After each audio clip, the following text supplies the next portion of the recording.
Hi, and welcome to Steve's Backyard Food. Today we're going to do something a little different, and that's the cleanup and maintenance on my Louisiana Grill smoker. So let's get a look at what we got, and I'll show you what I'm going to do. All right, gonna take a look here. This is where we're at, and I'm gonna open this up. And as you can see, there's quite a bit of gunk in there. I've done some racks of ribs. I've done some tenderloins and basted them in there.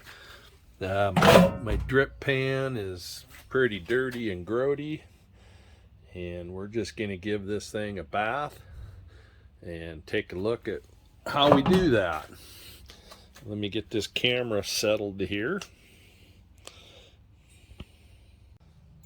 All right, I had to get that camera moved so we can get a look at what's going on in here. Now these shelves, they get kind of grody with drippings and fat. We'll just pull those out, and then I will take those into the house and clean them up. So you can see they get stuff dripped all over them and just get grody. And we'll get a look at that in there. My drip pan, it just slides out. It gets kind of dirty.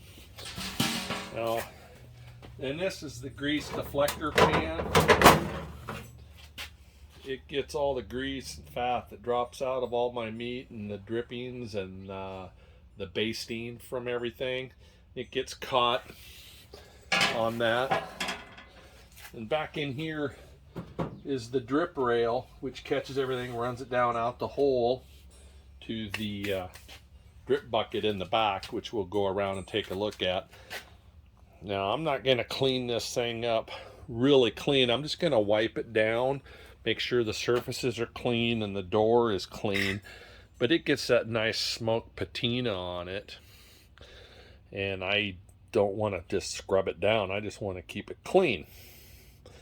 Now, one thing I don't know if you noticed in some of my other videos, I had some smoke leaking out around the door. And I don't know if you can see this, but I got some of that felt seal strip, and I put it all around the door and around the bottom down here, and it just helps seal that up. Now, I had a little bit of a leakage around the door more, so I put another strip on the door so it is nice and snug.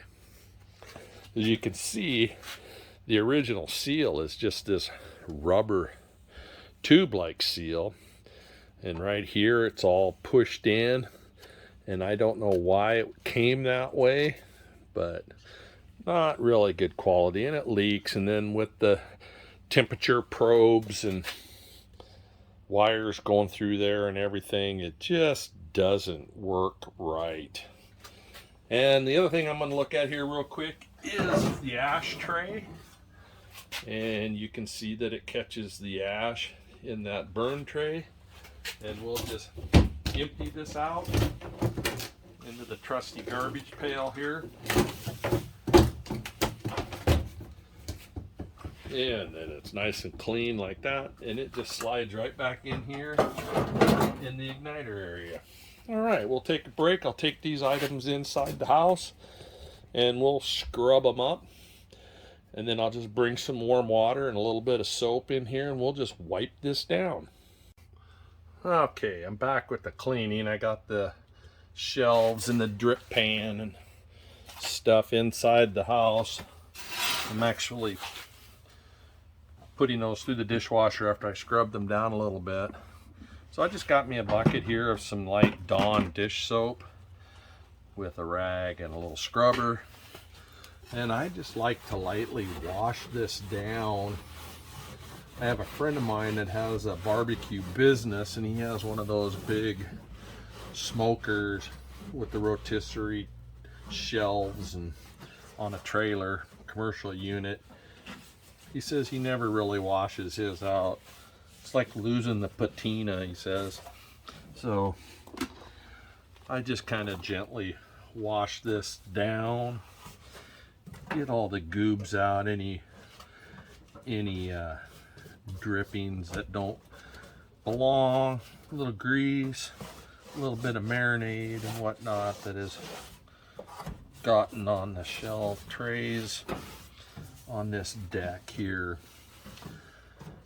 Now I did clean this drip rail out one time here, and it was a little bit plugged up, and I ran some hot water down in there a little bit, which turned out to be a mistake, because somehow when I ran the water, I don't know if you can see that, move this here, in that drip rail here, there's a hole right there that goes down to the drip pan on the back, which I'll show you in a minute. But I ran some hot water down in here to clean this and run that down, and I flooded my auger chamber down below, which I'm not sure how or why it does that, but I had quite the mess. I had to dig all that out and clean that up because the pellets got all swollen up, and of course didn't fire up or work, so I had to clean all those wet wood chip pellets out of there.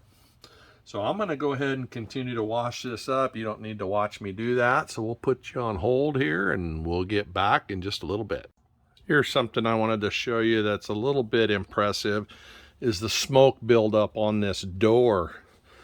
The glass, as you can see, when I clean it, the smoke comes off. Now I want to clean this up because it makes it easier to see my food items in here when I'm cooking and smoking, just to get an idea of what's going on without having to open it up and get a clear look at everything. So I just wanted to show you how much that smoke builds up on this glass door. Keep doing this regularly, about every 2 or 3 smokes, and you shouldn't have any problem with a little bit of warm water and a soft rag just to clean that up thoroughly. Pretty impressive. All right, I'll go ahead and finish cleaning this up and we'll get back to you in just a bit. Well, I got the door glass pretty well cleaned, pretty good. Still has a good reflection, and you can see through clear to the back. You can see inside now, so it's really nice and clear. Kind of wipe down the outside. When I'm not using my smoker for any length of time, I do have a cover that I will put on it that helps protect it from the elements and also from moisture and everything. So let's go around back here. We'll take a look at this drip pan. See if I can pull this out. Hold this camera and pull everything out. Right here's a grease tray, and it just slides out. You can see, yeah, I got a little bit in there. I'll probably let that go. I got some more smoking that I want to do later, and then I'll clean it up after that. Right there's the access hatch to the pellets. You open this up, open that up, and then you can empty the hopper out of all the pellets that are down in here. Now I don't keep it. It says it'll hold 60 to 65 pounds of pellets, but I don't put that many in. It's quite a bit. So I just keep maybe 10, 15 pounds in there while I'm doing it. I have a bucket here that I got. It has a little plastic mesh in the bottom, so it lets the sawdust, the broken ones, fall through. So we just have pure pellets that go in when I dump them in. So I just put those in as I need them. So yeah, pretty much just doing a quick wash up on this thing. And the shelves, the tray, the deflector, the water pan, everything is inside. Actually, I have those going in the dishwasher. So thank you for joining me today. This is Steve's Backyard Foods doing something a little bit different. Clean up on the Louisiana Grill Black Label Vertical Smoker. Thank you for joining.